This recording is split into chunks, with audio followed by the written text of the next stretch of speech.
할렐루야. 우리의 삶의 주인 되신 주님, 오늘 그 주님을 만나 주님 앞에 나아갑니다. 주님, 우리의 삶을 인도하시고 역사하여 주시니 주님 너무나도 감사합니다. 하지만 우리의 삶을 다시금 되돌아보면 내가 주인 되어, 내가 왕이 되어 나의 삶을 나의 마음대로 살아갔음을 고백합니다. 주님, 오늘 이 예배 가운데 이 모든 죄들을 주님 앞에 고백하오니 주님, 우리의 죄를 용서하시고 우리의 마음의 가운데 주님 나의 주인 되어 주셔서 온전히 주님 가운데 나아갈 수 있도록 주님 도와주십시오. 주님, 예배를 드립니다. 우리를 더욱더 신령과 진정으로 주님께 예배할 수 있도록 주님 도와주시고 우리의 마음을 낮춰 온전히 주님만을 경배하는 귀한 시간 될 수 있도록 주님 도와주십시오.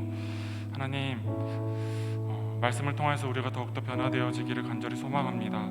더욱더 말씀을 사모하고 말씀 가운데 나아가는 우리 귀한 빛과 소금교회 청년부 될 수 있도록 주님 도와주십시오. 주님, 이 모든 예배 주님께서 받아주시고 주님 감사합니다. 사랑합니다. 귀하신 예수님의 이름으로 기도드렸습니다.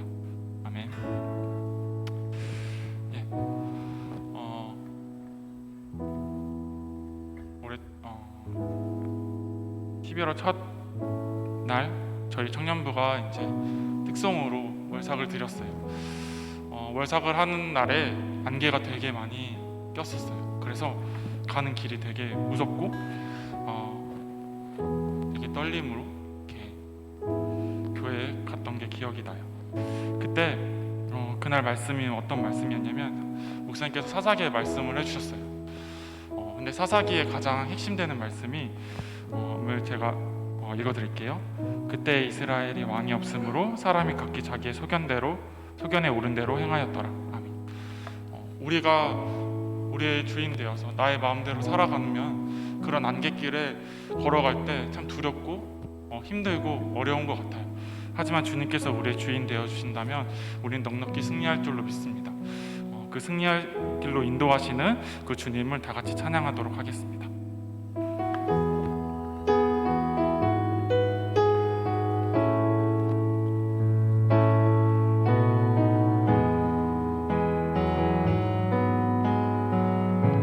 아시는 주님, 모든 것 아시는 주님, 나의 맘의 연약함 보시고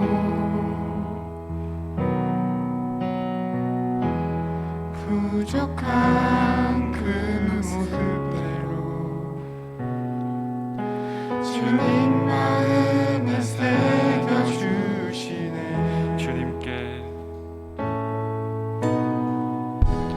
주님께 도로를 하나하나 헤아려 주시고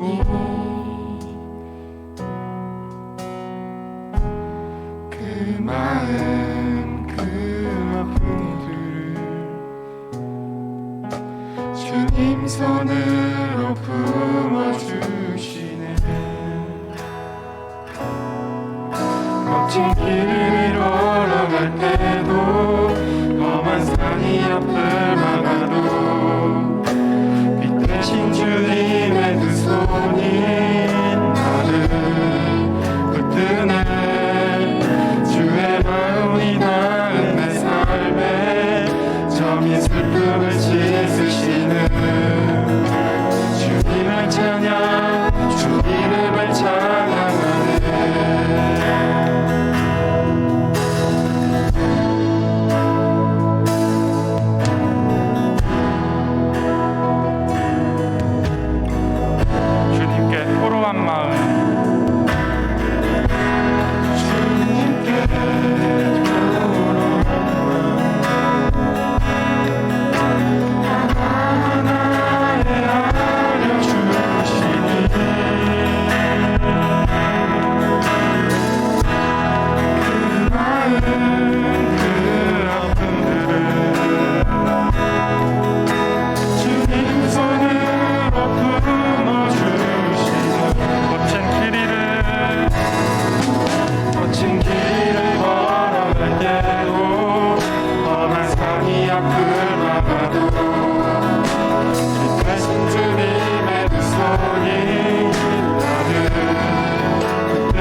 주님은 우리를 선한 길로 인도하시는 좋으신 하나님입니다. 우리 그 하나님을 기쁨으로 찬양합시다.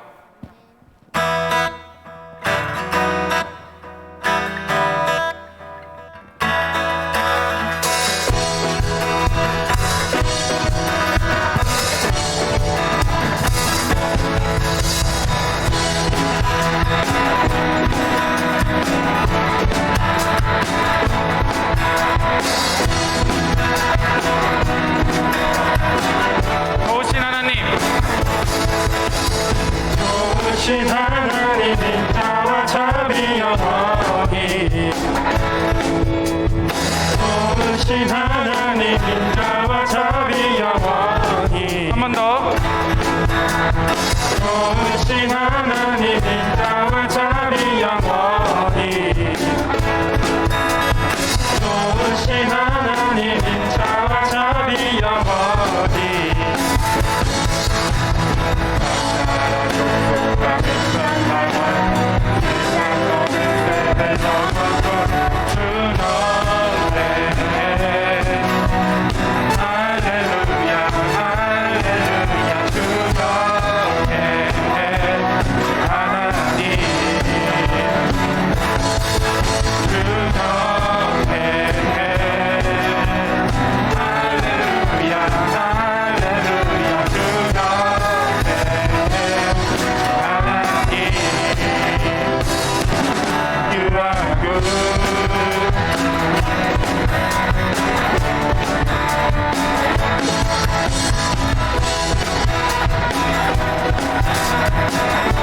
좋으신 하나님, 좋으신 하나님 인자와 자비 영원히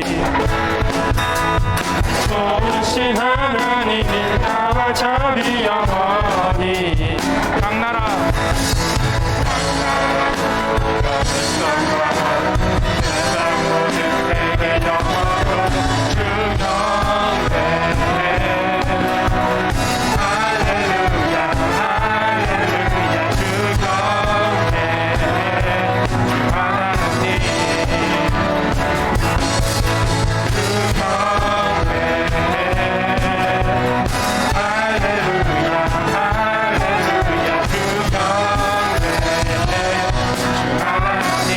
주 경배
영광시게 오기 원하네.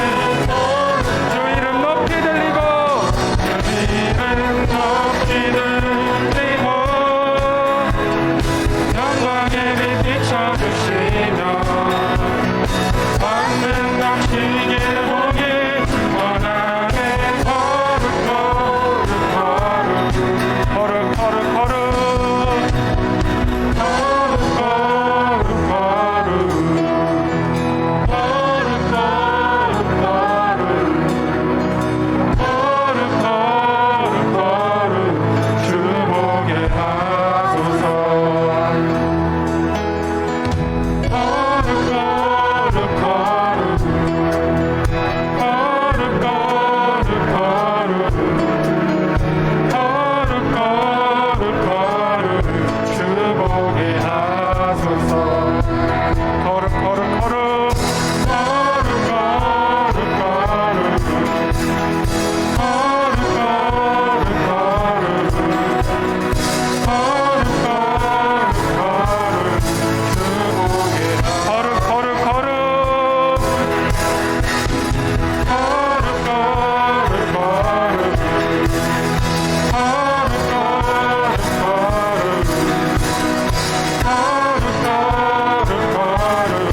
주 이름 높이 들리고 이름 높이 들리고 영광의 빛 비춰주시며 왕은 넘치게 보기 원하네. 주 이름 높이 들리고 높이 들리고 영광의 빛 비춰주시며 왕은 넘치게 보기 원하네.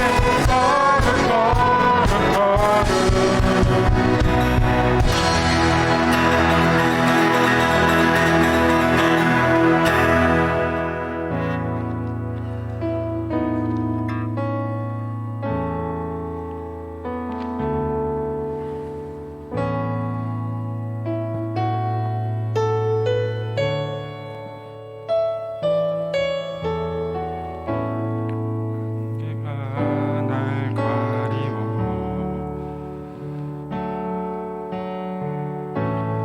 내 믿음은 들리려 할 때 나 주님께 나아가네. 주님은 산 같아서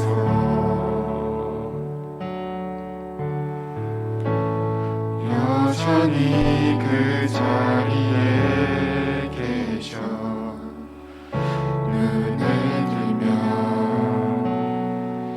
보이리라 날 위한 그 사랑.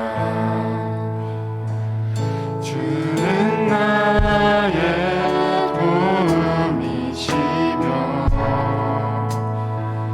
주의 계획 영원하시네. 주의 위엄 앞에 믿음으로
같이 기도하도록 하겠습니다. 거친 길이를 걸어갈 때도 안개 속을 걸어가고 내 마음이 흔들릴지라도 주님을 온전히 붙잡으며 주님께 부르며 나아가는 귀한 내가 될 수 있도록 해달라고 다 같이 기도했으면 좋겠습니다. 주님이 나의 주인이실 때 흔들림 없이 묵묵히 그 길을 걸어갈 수 있습니다. 주님, 나의 도움 되어 주시오니 주님만을 붙잡으며 나아갑니다. 주님만을 바라보며 나아갑니다라고 우리 모두 다 같이 기도하도록 하겠습니다. 기도하겠습니다.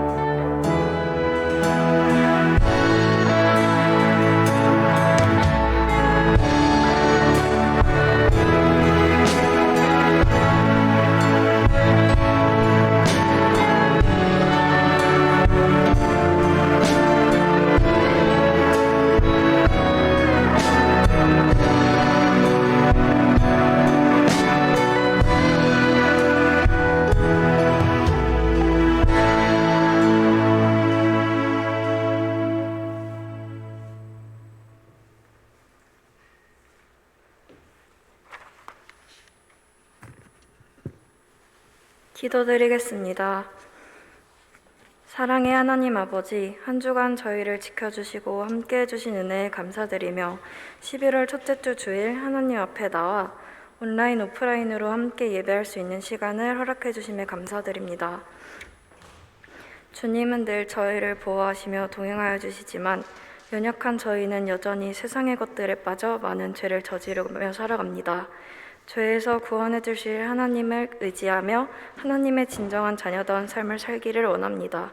하나님이 나와 동행하심을 깨닫고 하나님의 거듭난 자녀다운 삶을 살아갈 수 있도록 이끌어 주세요.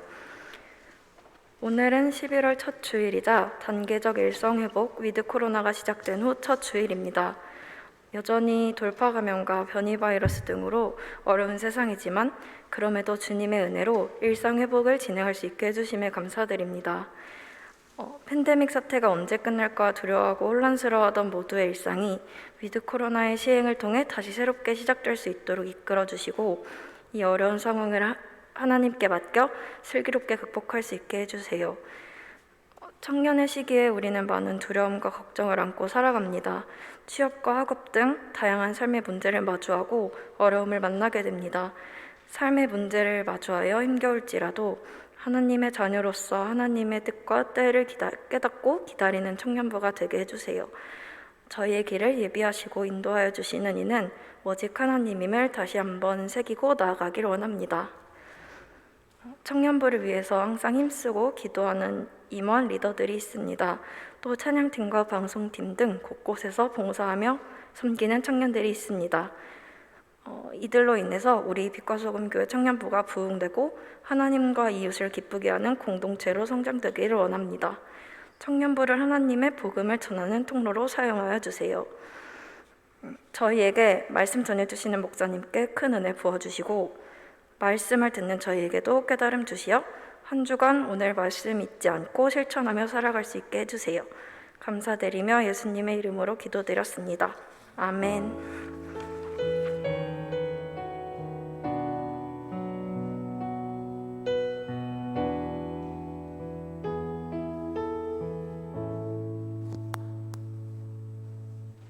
샬롬 비소청 광고 시작하겠습니다.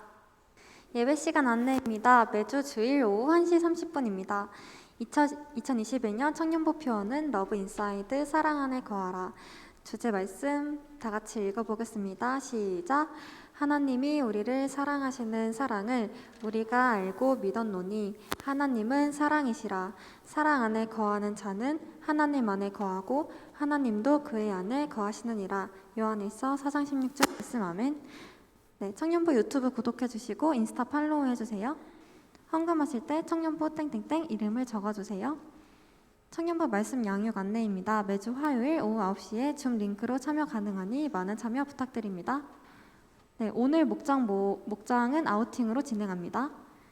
네, 대면 예배 안내입니다. 백신 접종자는 모두 대면이 가능하고 백신 미접종자는 300명까지 대면 예배가 가능하니 현장 예배에 많은 참석 부탁드립니다.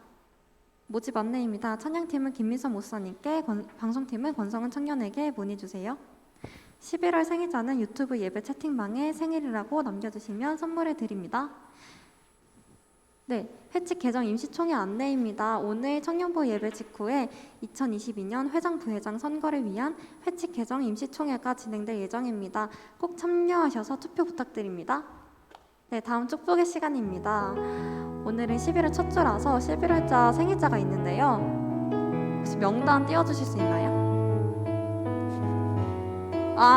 네, 이유진 청년과 최병훈 청년께서 생일인데 함께 축하송 부르겠습니다.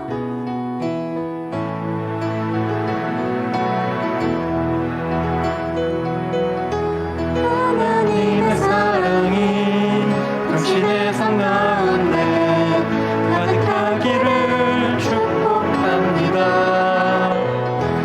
하나님의 은혜가 우리 가운데 가득하길 기도합니다. 가득하길 기도합니다.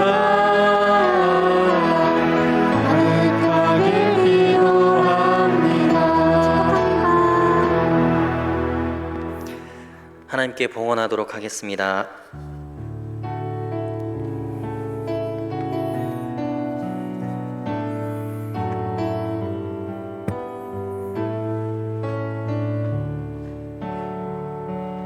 나의 마음 받으소서.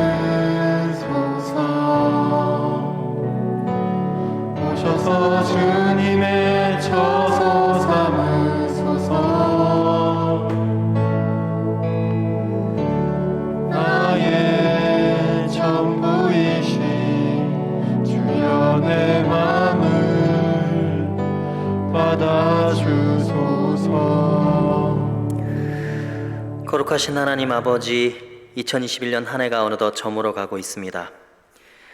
새해 우리가 주님 앞에 올려드렸던 기도의 제목들, 그리고 바라고 소망했던 모든 것들이 올해가 지나가기 전에 우리의 삶 속에 아름다운 열매로 맺혀질 수 있기를 간절히 기도합니다.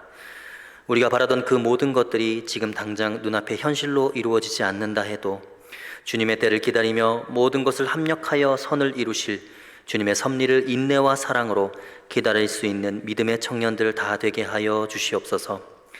한 주간의 우리의 삶을 돌아보며 주님 앞에 자복하며 회개해야 할 수많은 죄악들을 고백하며 이 시간 주님의 보좌 앞에 나아갑니다.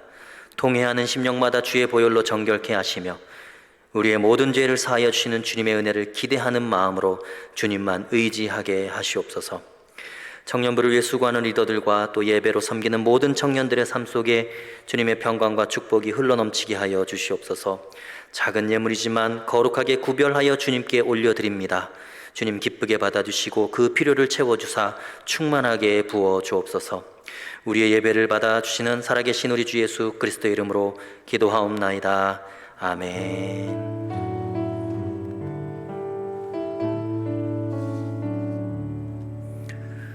할렐루야, 할렐루야. 네, 우리 하나님께 영광의 박수 올려드리겠습니다. 주님을 찬양합니다. 주님을 사랑합니다. 네, 이 시간 우리 온라인으로 예배하는 청년들에게도 박수로 환영하도록 하겠습니다. 네, 잘 오셨습니다. 네, 좌우에 계신 분들 바라보시면서 서로 환영하겠습니다. 잘 오셨습니다. 축복합니다. 인사하겠습니다. 네, 다시 한번 인사할 때 좀 쳐다보십시오. 쳐다보시면서 일주일 만에 한번 보는 건데 보시면서 잘 오셨습니다. 환영합니다. 다시 한번 인사하겠습니다. 네, 잘 오셨습니다. 환영합니다. 네, 아직도 어색하죠? 네.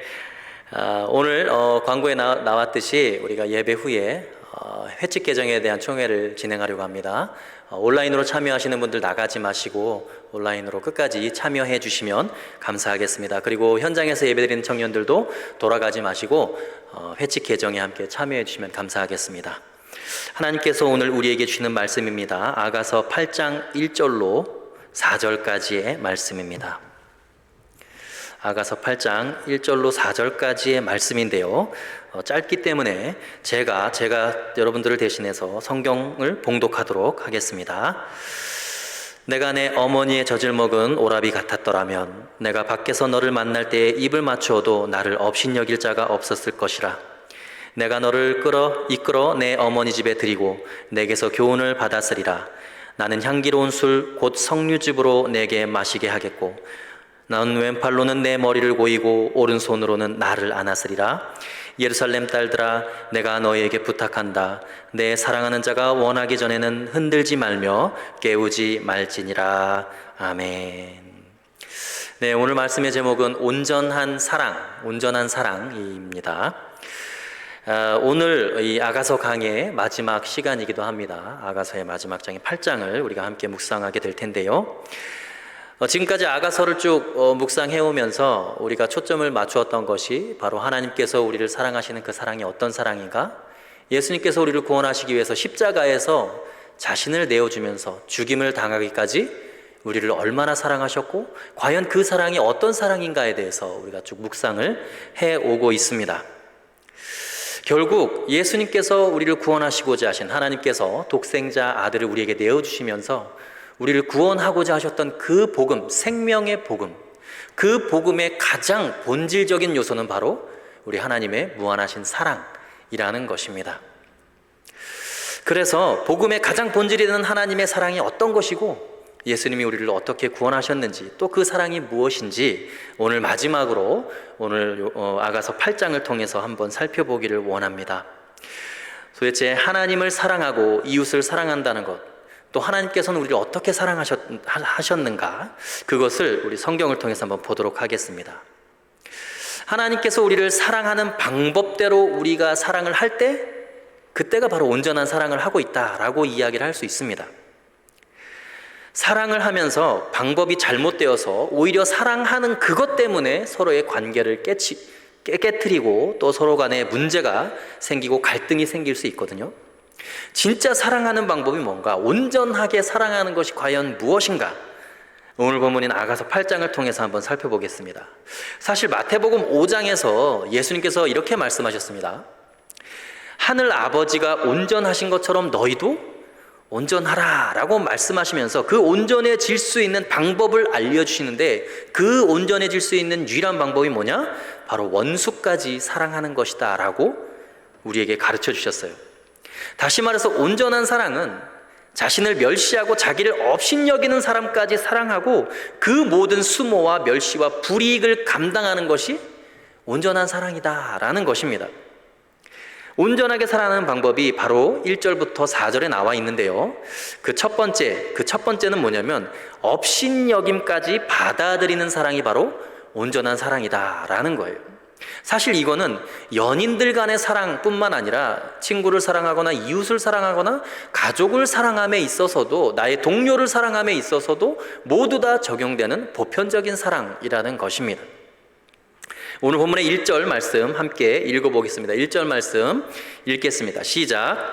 내가 내 어머니의 젖을 먹은 오라비 같았더라면 내가 밖에서 너를 만날 때에 입을 맞추어도 나를 업신여길 자가 없었을 것이라. 사랑하는 사람들의 모습이, 그 표현이 아주 적나라하게 나오고 있죠. 밖에서 입을 맞추는 그런 모습을 표현하고 있습니다. 그런데 그 둘의 사랑하는 관계를 다른 사람들이 업신여긴다라는 거예요. 두 사람이 사랑하는 것에 대해서 그동안은 눈으로 보면서 바라보면서 그냥 시샘만 하다가 이제는 약이 오르니까 업신여기까지 한다라고 이 술람미 여인이 이야기를 하고 있습니다. 도대체 왜 업신여기는 걸까요? 그 이유를 지금 뭐라고 표현합니까? 만약에 사랑하는 그 사람, 그 솔로몬 왕이 나의 어머니의 배에서 나온 오라비들과 같았더라면, 무슨 얘기입니까? 그저 나와 비슷한 정도의 수준의 사람이었더라면, 나와 좀 비슷한, 내 형편과 내 처지와 비슷한 수준의 사람이었더라면 우리 둘의 사랑에 대해서 사람들이 이렇게까지 업신여기지 않았을 텐데, 비웃지 않았을 텐데, 조롱하지 않았을 텐데, 이런 이야기입니다. 그래서 우리가 사랑할 때 여러분, 여러 가지 넘어야 할 것들 중에 하나가 뭐냐면, 내가 사랑하는 사람이 나와 여러 가지 수준 차이가 나는, 레벨이 다른 사람이라고 사회적으로 평가를 받고 있을 때 그 사랑하는 사람과의 관계 속에서 받는 수모라는 것은 대단히 클 수 있습니다. 사실 사랑하는 사람들끼리 너무나 사랑하게 되면 그 모든 장벽들은 다 뛰어넘을 수가 있습니다. 극복할 수 있어요. 그런데 그것 때문에 주위 사람들은 여러 가지 말이 많은 거예요. 예를 들어서 정말 초라한 한 사람이 있다고 가정해 봅시다.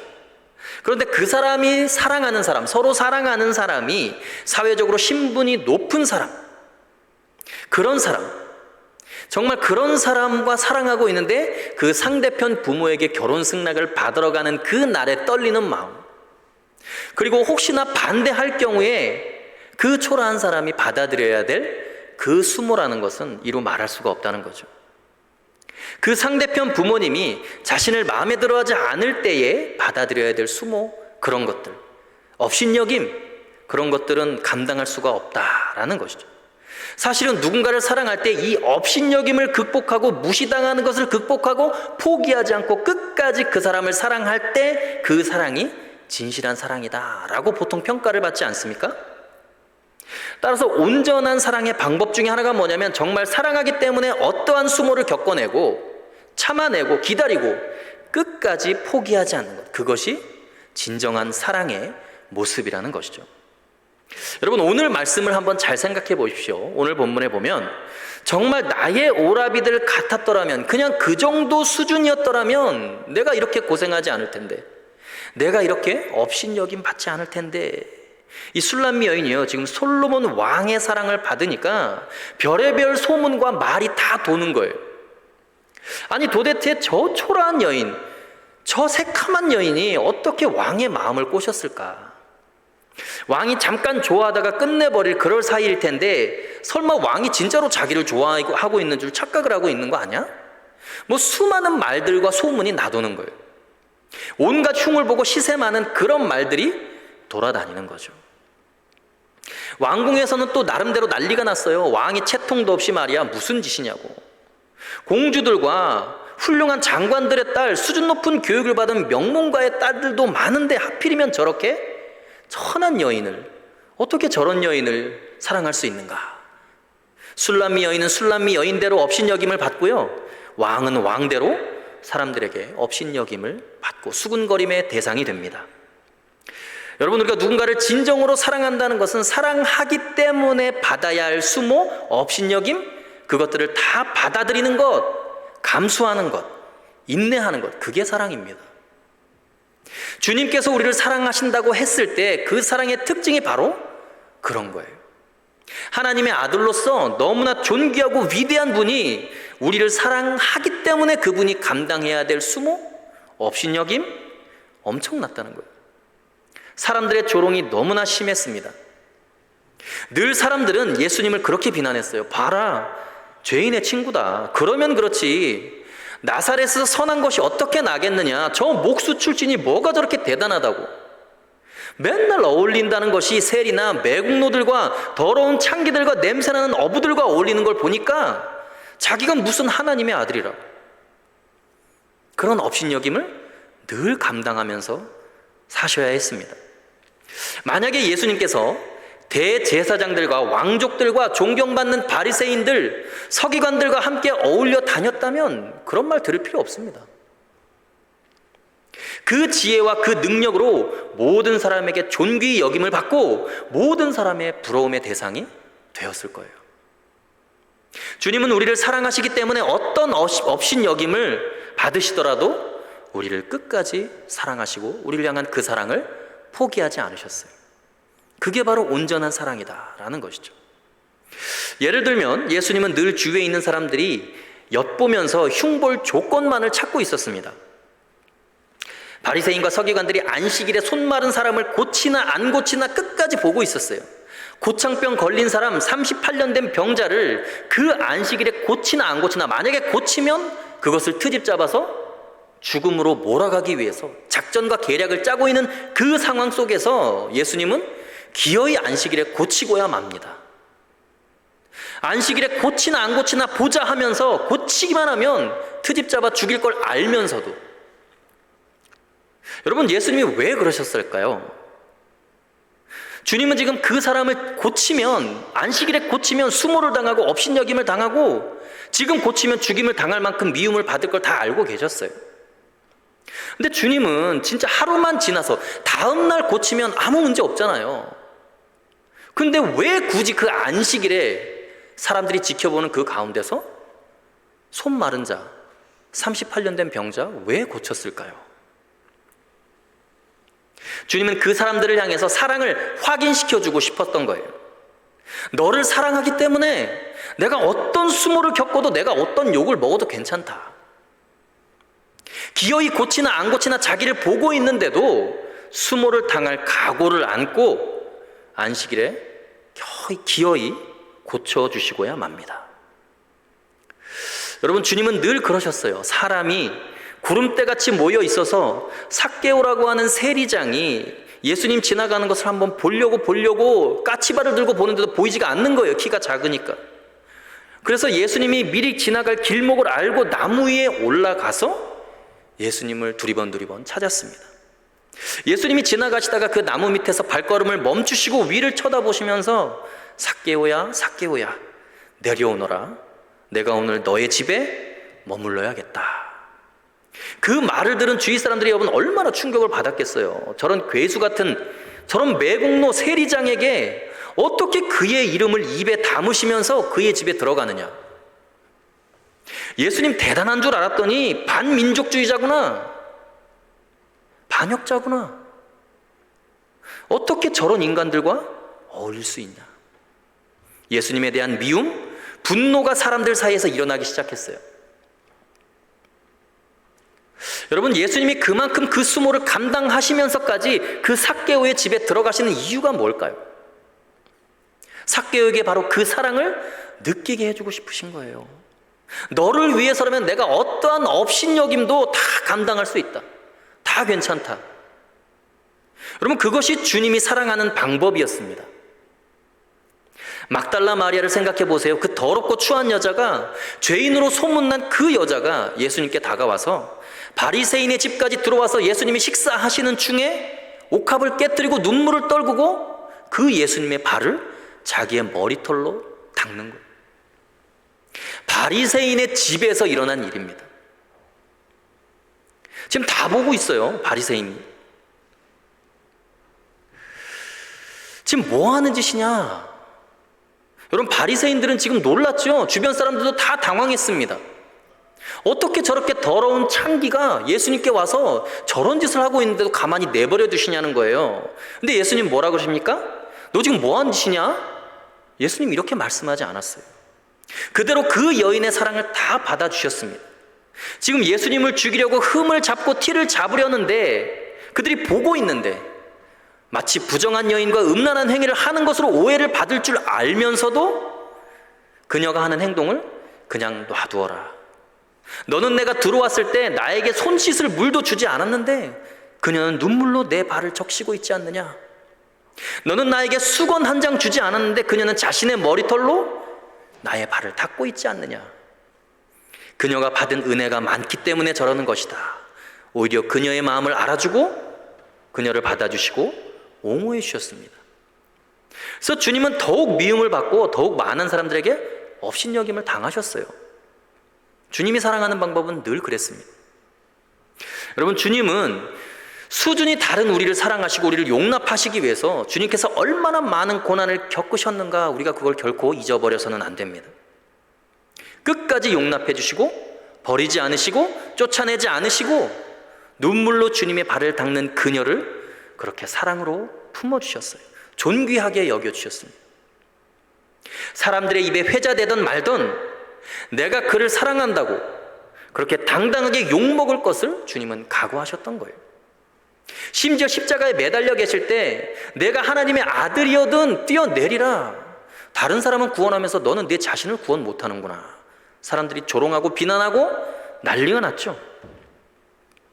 좌우에 있는 강도들을 보시면서 그 와중에 자신도 죽어가는 그 와중에 그들이 죄악에 찌들려서 절망 가운데 죽어가고 있고 지옥으로 끌려가고 있는 것을 보시면서 도저히 내려오실 수가 없는 거예요. 벌거벗겨진 채 그들과 함께 매달려서 마지막 숨을 거두시면서까지 내가 오늘 나와 함께 낙원에 있으리라 말씀하시면서 그 죽음의 순간에도 주님은 끝까지 죄인을 사랑하셨어요. 어떤 수모를 당하셨어도 우리를 내버리지 않으셨고 포기하지 않으셨습니다. 여러분, 누군가를 사랑한다는 것은 바로 그 사람의 수준에서 그냥 내가 낮아지고 그와 함께 어울리는 거예요. 그와 같아지는 것입니다. 그 사람의 수준에서 내가 욕먹을 각오를 하는 게 사랑이에요. 그래서 사랑은 비난을 받아들이는 것이고 업신여김을 받아들이는 거예요. 요즘 그리스도인으로 살아간다는 것이 꼭 이런 모습인 것 같아요. 여러분, 매스컴에 대형 사고 터지는 거 한번 보십시오. 보도되는 걸 한번 잘 보세요. 뭔가 큰 사건에 연루된 것들의 웬만한 스캔들에는 여러분, 기독교와 교회가 연루되지 않은 것들이 거의 없어요. 모든 대형 사건과 사고에 그리스도인이 연관되면 반드시 교회 이야기가 나옵니다.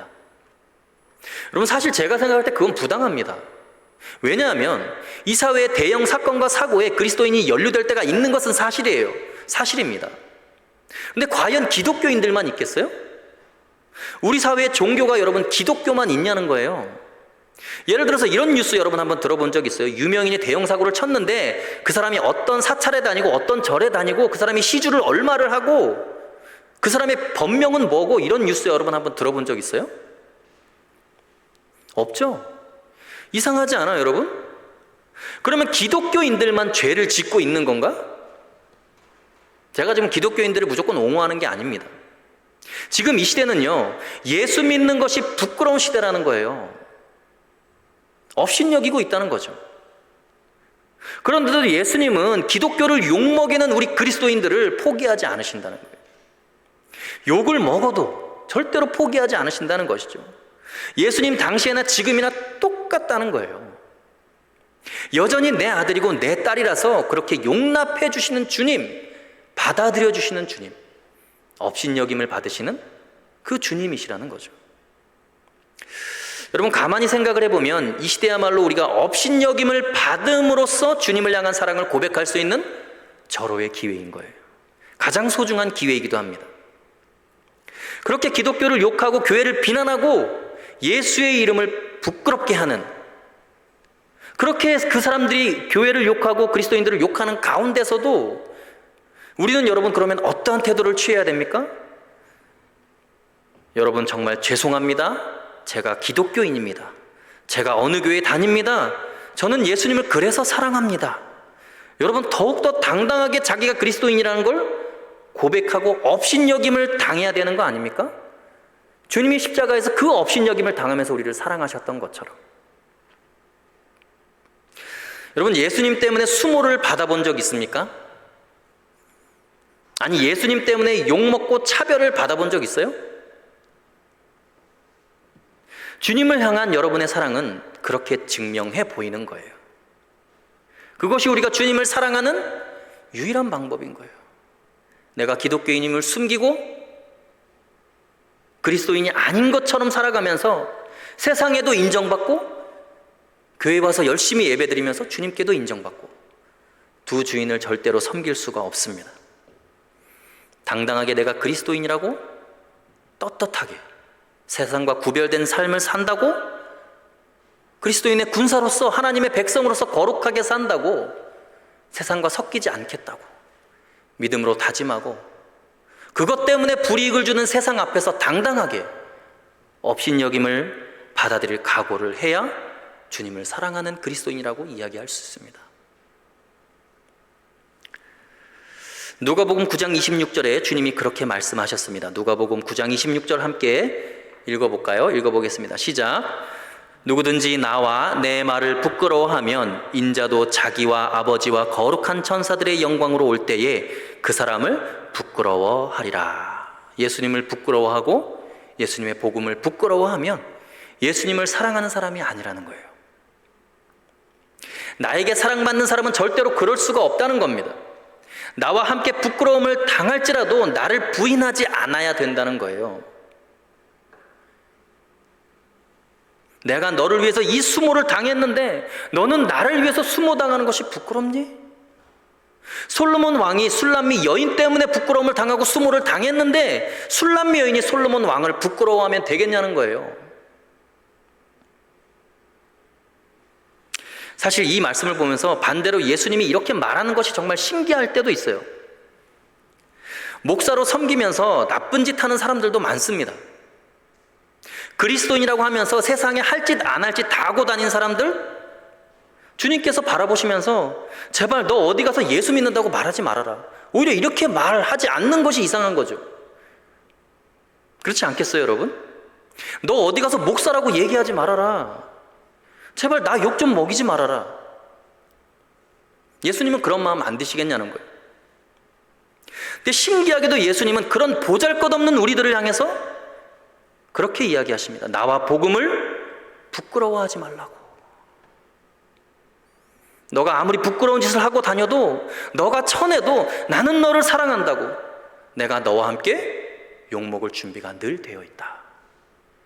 여전히 너는 죄인이어도 내 아들이고 내 딸이다. 여러분, 사도 바울은 그런 주님의 마음을 너무나 잘 깨달았습니다. 로마서 1장 16절에 바울이 이렇게 이야기를 합니다. 로마서 1장 16절 함께 읽겠습니다. 시작. 내가 복음을 부끄러워하지 아니하노니 이 복음은 모든 믿는 자에게 구원을 주시는 하나님의 능력이 됨이라. 먼저는 유대인에게요 그리고 헬라인에게로다. 바울은 복음을 부끄러워하지 않는다라고 그랬어요. 이 말은 그 당시 사회에서 복음을 이야기하고 예수를 이야기하는 것을 부끄러워하는 시대였다라는 거예요.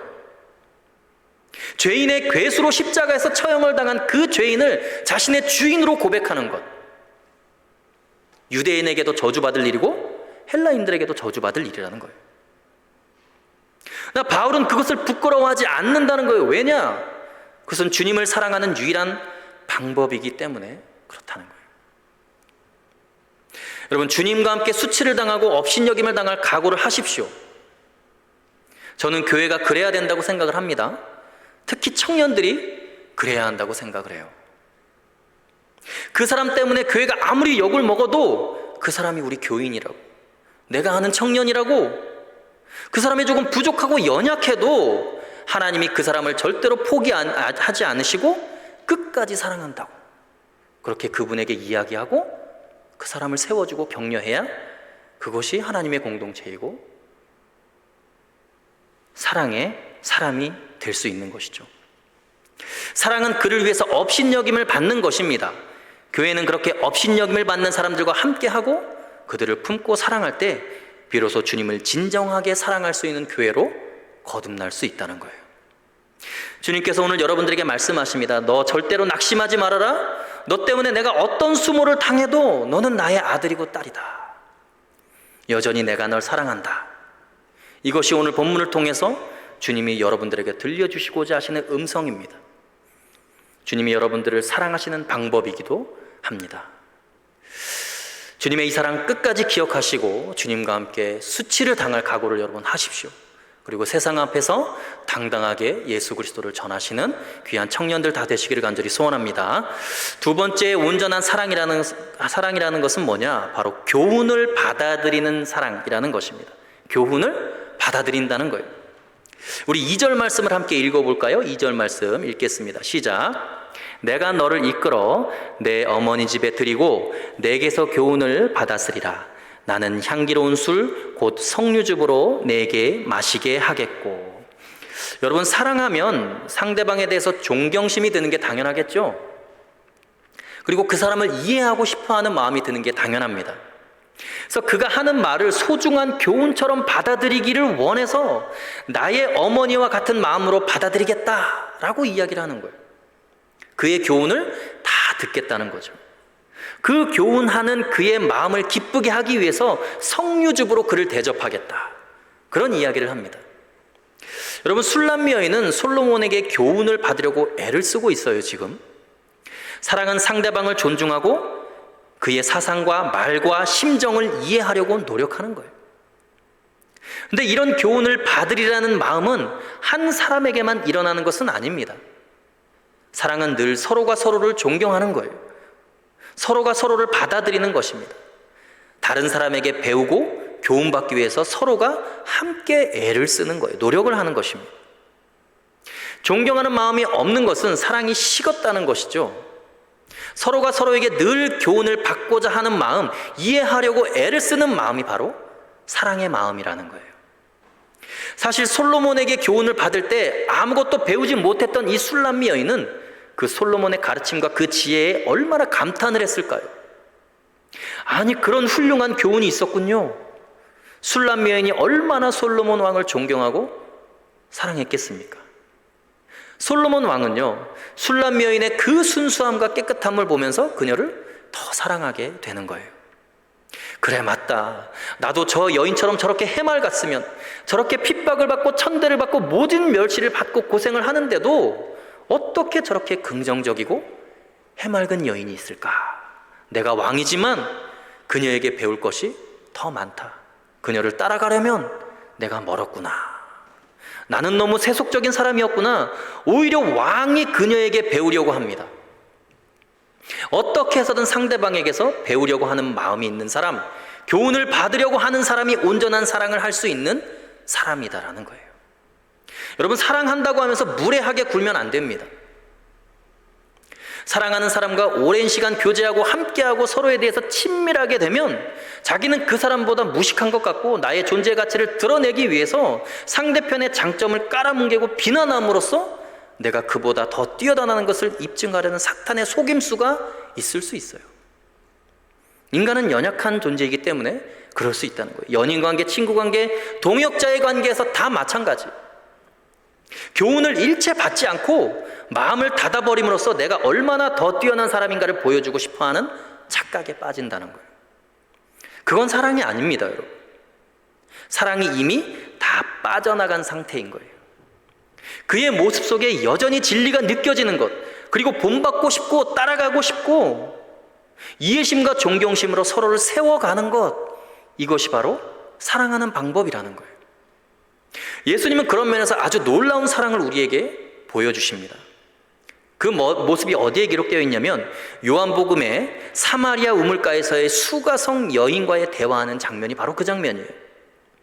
사실 여러분이 알다시피 사마리아 여인이 얼마나 천시받는 여인이었던지 그 이름조차도 성경에 기록하고 있지 않아요. 왜 그랬을까요? 당시 사마리아인 중에 그 여성의 이름만 대면 그 여성이 누구인지 다 아는 거예요. 창피한 여인. 그래서 그 이름을 도저히 기록할 수가 없었던 거예요. 남편이 5이었고 지금 있는 그 남편도 자신의 남편이 아니다라고 예수님이 이야기를 해요. 너무너무 상처를 많이 받아서 사람을 만나는 것을 극도로 꺼려하는 여인이에요.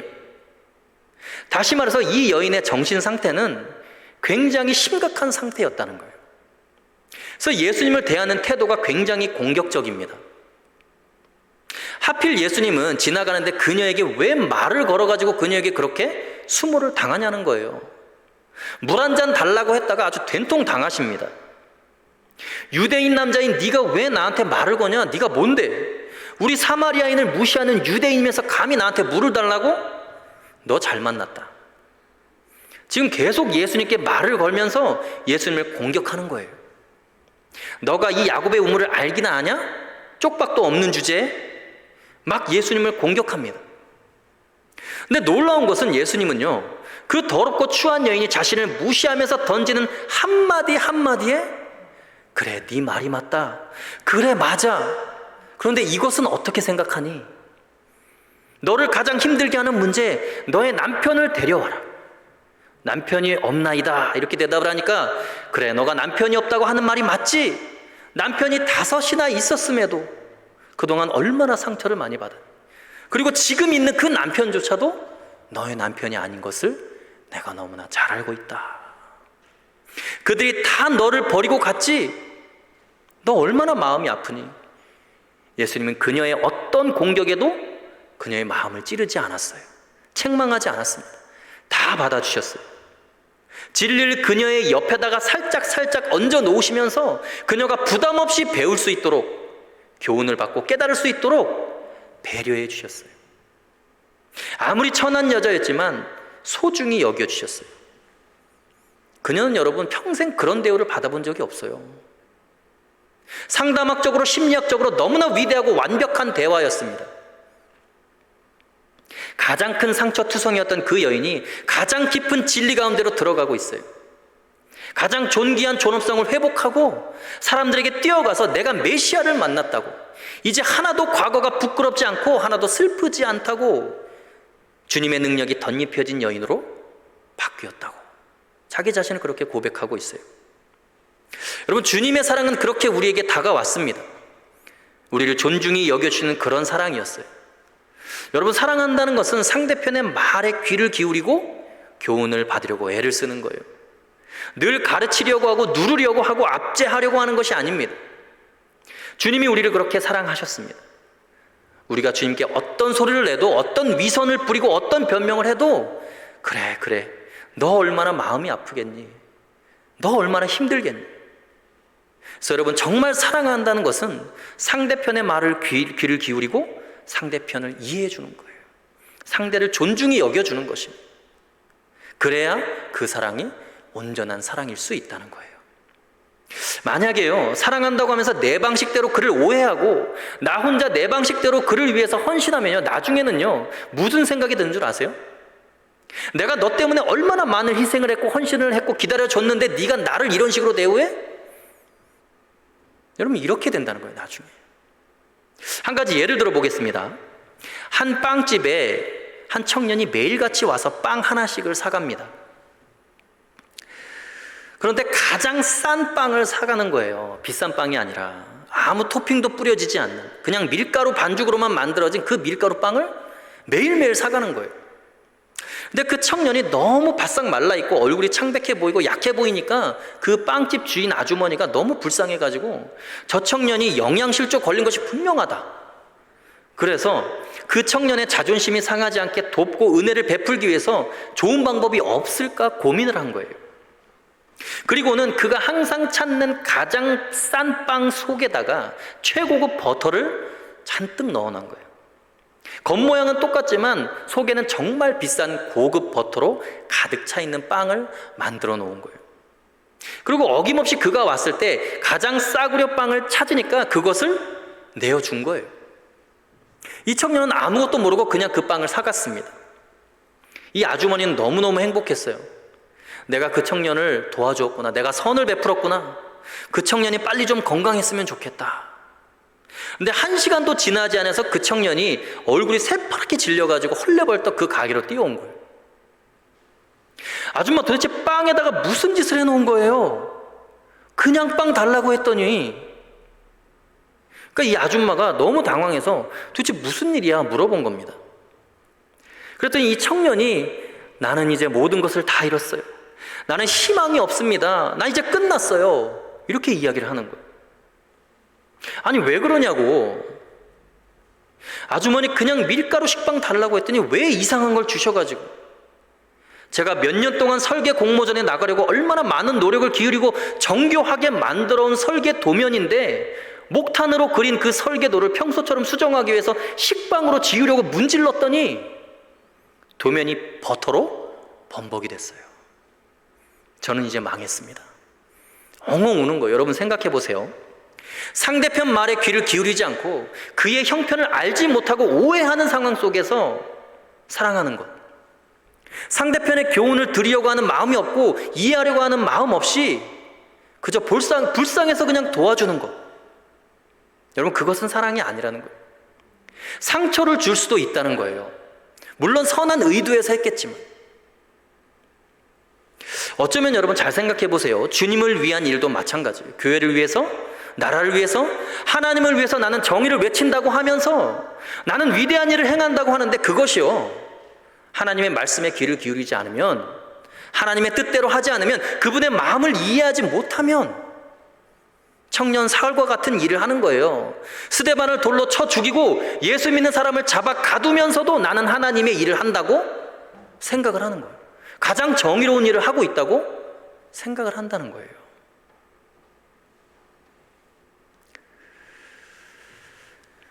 사랑은 날마다 누구에게서든지 배우려고 하는 마음의 시작이 바로 사랑의 시작이라는 거예요.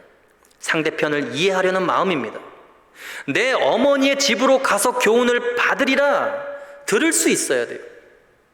그것이 사랑하는 방법이에요. 여러분, 하나님을 사랑할 때도 마찬가지입니다.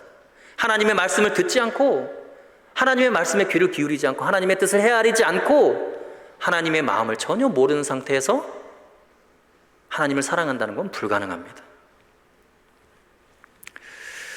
저는 여러분들이 하나님의 말씀을 듣고 하나님을 사랑하기를 바랍니다.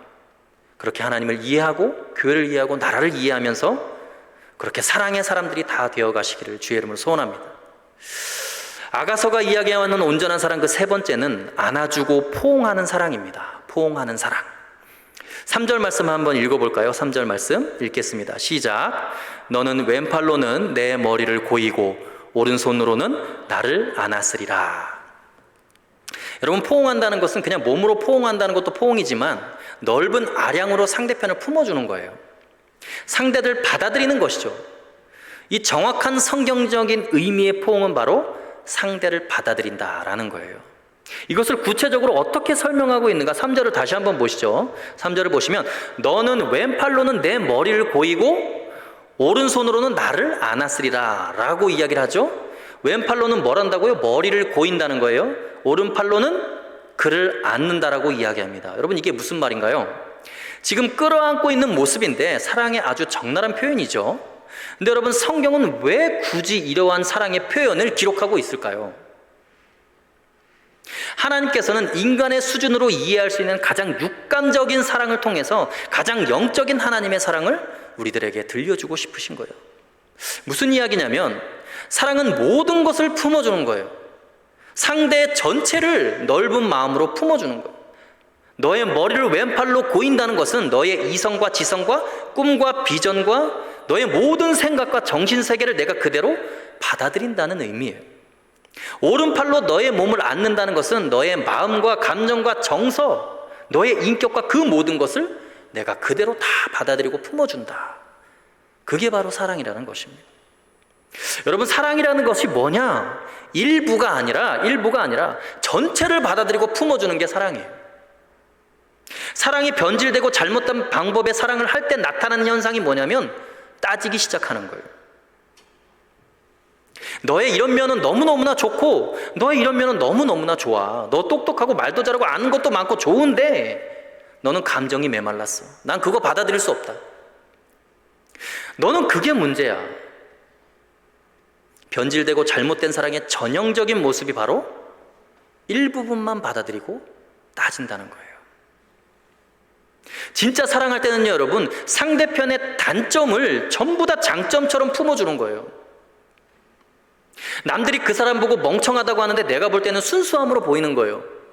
그렇지 않아요, 여러분? 남들이 전부 다 그 사람 보고 고집불통 외골수라고 하는데 그 사람은 주관이 뚜렷한 사람으로 보이는 거예요. 그 사람의 모든 것이 다 사랑스러운 것이죠. 너무 신경질적인 거, 반항적인 거, 부정적인 거, 그 너의 시각까지 내가 다 품고 갈게. 내가 너의 전체를 안고 갈 거야. 여러분, 그게 사랑의 방법이에요. 온전한 사랑을 하는 거예요, 그것이. 사랑하는 사람의 단점이 보이기 시작한다는 것은 그 사람의 문제가 아니고 그를 향한 나의 사랑이 식었다라는 것을 증명하는 거예요. 여러분, 그 사람은 원래 그런 사람이었어요. 그 사람을 향한 나의 사랑이 식은 것뿐이에요. 주님께서 우리를 사랑하시는 것은 바로 그런 것입니다. 우리의 있는 모습 그대로를, 우리의 전체를, 우리의 인격 그대로를 품어주시고 받아주시는 거예요. 여러분, 우린 다른 사람의 사랑을 생각할 때는 불안하지만 주님의 사랑을 생각할 때는 불안하지 않습니다. 왜 그런 줄 아세요? 주님은 우리의 연약함까지 사랑하시기 때문에 그래요. 여러분들의 연약함까지 주님은 다 품고 사랑하십니다. 우리의 생각이 좀 모자라는 거, 우리의 의지력이 순간적으로 무너지는 거, 우리가 순간순간 죄의 유혹을 받고 무너지는 거 여러분 다 알고 계세요. 우리의 그 모든 연약함을 아시면서도 주님이 사랑하시는 이유가 있어요. 시편 103편 14절에 보면 이런 말이 있습니다. 네, 우리 한번 읽어볼게요. 한번 읽어보겠습니다. 시작. 이는 그가 우리의 체질을 아시며 우리가 단지 먼지뿐임을 기억하심이로다. 개역 한글로 한번 읽어볼게요. 시작. 이는 저가 우리의 체질을 아시며 우리가 진토임을 기억하심이로다. 주님은 무엇을 기억하고 알고 계세요? 우리의 체질, 우리의 죄성, 먼지 같은 우리의 존재. 왜냐하면 우리가 진토임을 기억하시기 때문에 주님이 다 아시는 거예요. 이미 우리가 먼지뿐인 존재라는 것을 주님은 알고 계세요. 우리의 실수와 악함까지도 다 품어주실 수 있는 분이라는 거예요. 예를 들어서 베드로에게 내가 나를 3번 부인할 것이라고 하니까 베드로가 뭐라 그럽니까? 무슨 말씀입니까 주님? 저는 절대로 부인하지 않습니다. 주님이 죽으시는 그곳까지 내가 따라갈 것입니다 라고 이야기를 합니다. 그러니까 주님이 베드로에게 아니야, 너 닭 울기 전에 나 반드시 3번 부인한다, 봐라. 그러니까 내가 너를 위해서 기도하겠다. 주님이 그렇게 말씀하세요. 결국 베드로가 주님이 침뱉음을 당하고 따귀를 맞고 채찍에 맞고 끌려가시는데 모닥불을 쬐고 있다가 3번 부인하고 저주합니다. 그리고는 끌려가시는 주님과 눈이 마주쳤을 때 베드로는 여러분 어떤 마음이었을까요? 통곡을 했을 거예요. 베드로야, 베드로야, 걱정 마라. 내가 이미 다 알고 있었잖아. 내가 널 위해서 기도했으니까 여전히 너는 나의 사랑하는 제자야. 베드로는 예수님의 그 마음이 느껴진 거예요. 그래서 울며 통곡한 거예요. 내가 이렇게 배신자이고 추악한 사람인 줄을 몰랐다고. 나중에 예수님께서 그를 찾아가셔서 내가 너를 사랑한다. 그냥 있는 모습 그대로 내가 너를 사랑한다라고 주님이 말씀해 주셨어요. 그냥 그대로 품는 것입니다. 너 왜 배신했냐? 내 수제자 아니었어? 너 3년 동안 나 따라다녔잖아. 주님은 한마디도 안 하셨어요. 그냥 있는 그대로 다 안고 가시는 거예요. 사랑은 다 품는 것입니다. 여러분, 누군가를 사랑할 때 진짜 온전한 사랑이라는 것이 바로 그런 거예요. 이것저것 가려가면서 따지면서 그것 때문에 조건을 걸고 자존심 세워가면서 사랑하는 것은 그건 자기의 욕망이에요. 자신의 의를 세우는 것밖에 안 되는 거예요. 그건 사랑이 아닙니다. 거래예요, 거래. 인간 간의 거래. 사랑은 상대편이 어떤 상태이건 상관없이 그의 모든 것을 품는 것이 사랑이에요. 주님이 우리를 그렇게 사랑하셨어요. 말씀을 정리합니다. 온전한 사랑 그 첫 번째가 뭐였습니까? 업신여김까지 받아들이는 거예요. 주님께서 우리 때문에 십자가에서 그 모진 고통과 조롱과 업신여김을 감당하신 것처럼 우리가 그런 사랑을 세상 가운데 행해야 되는 것이죠. 두 번째는 무엇입니까? 교훈을 받아들이는 사랑이에요. 상대방으로부터 존중과 귀히 여김으로 그 교훈을 받아들이는 거예요. 세 번째는 포옹하는 것입니다. 그 사람의 모든 모습을 그대로 다 받아들이는 거예요. 이것저것 따지지 않는 것이죠. 우리 빛과 소금교회 청년부가 그런 청년부가 되었으면 좋겠어요. 세상의 고난과 절망에 사로잡혀 있는 청년들을 있는 모습 그대로 품어주는 공동체가 되길 바랍니다. 여러분의 직장에서, 여러분의 가정에서, 여러분의 학교에서 그렇게 상처받은 사람들을 품을 수 있는 그런 사랑의 주인공들 다 되실 수 있기를 간절히 소원합니다. 시간 함께 기도하겠습니다.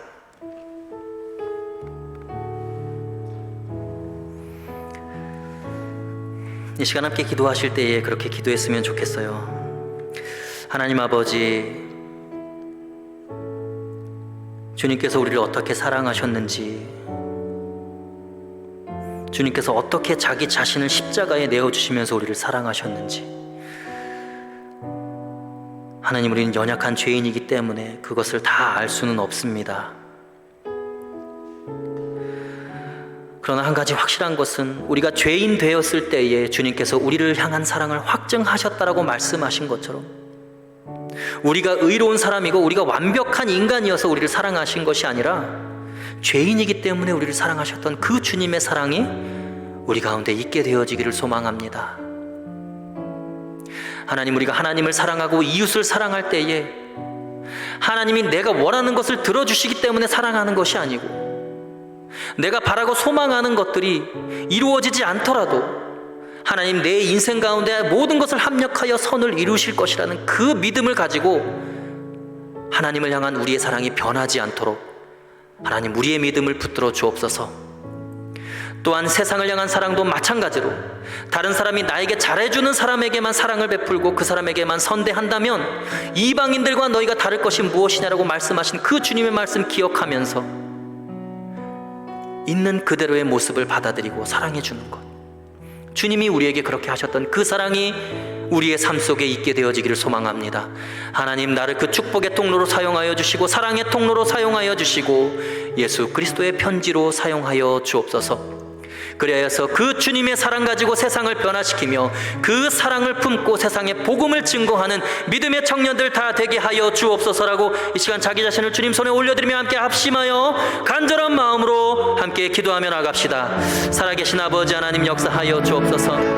하나님 아버지, 우리의 삶 가운데 날마다 찾아오시고 매 순간순간 주님의 사랑을 보여주시고 입증해 주시는 그 사랑 느끼게 하여 주옵소서. 하나님, 십자가에서 연약한 죄인을 사랑하시면서 자신을 내어주신 그 주님의 사랑 우리에게도 있게 하여 주옵소서. 하나님, 우리가 죄인이었을 때에 우리를 향한 그 사랑을 확증시켜 주셨던 그 주님의 사랑 우리 가운데 있게 하여 주옵소서. 하나님, 우리가 품고 있는 사랑이 연약한 사랑이고 하나님 병든 사랑이고 하나님 세상 가운데 세속적인 사랑이었음을 주님 고백합니다. 하나님, 그 사랑이 조건 없는 사랑, 모든 것을 받아들이고 모든 것을 품고 포용할 수 있는 주님의 그 끝없는 사랑, 무한한 사랑이 우리 마음 가운데 임하게 하여 주옵소서. 그리하여서 그 사랑 가지고 세상을 변화시키며 예수 그리스도의 복음을 증거하는 믿음의 청년들 다 될 수 있도록 아버지 역사하시고 인도하여 주옵소서.